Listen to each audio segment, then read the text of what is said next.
Contributory negligence refers to a situation where the plaintiff's own negligence contributed to the harm or to the injury that they suffered, along with the defendant's negligence. So, both have contributed to the tort.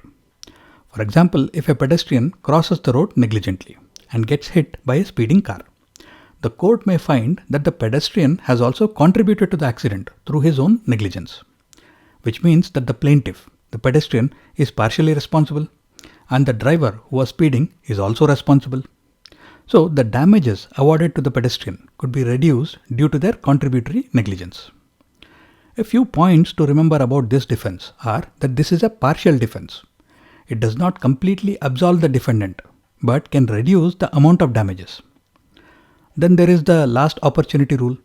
That is, if the defendant had the last clear chance to avoid the accident but failed to do so, then the plaintiff's contributory negligence may not be considered as a defense.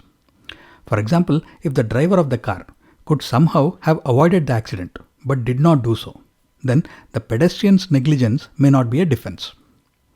If the plaintiff's actions fall below normal standards of care and contributed to the accident, then they might be considered as contributory negligent. For example, the normal standard of care is to look both ways before crossing the road. If the pedestrian failed to do so, then this is a clear case of contributory negligence. And if this defense is proven, then the court may apportion the damages between the plaintiff and the defendant based on their respective degrees of fault. More the fault, more the damages. An example of this is in the Sayers versus Harlow case, where Mrs. Sayers found herself locked in a public lavatory. While attempting to escape and climb out of the top of the lavatory, she fell and got injured. It was held that 75% of her injury was the fault of the council which provided the defective lock to the lavatory, which got jammed.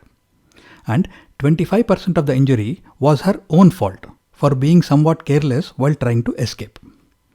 In Froome versus Butcher, the plaintiff, who was sitting in the front seat of a car, got injured in an accident.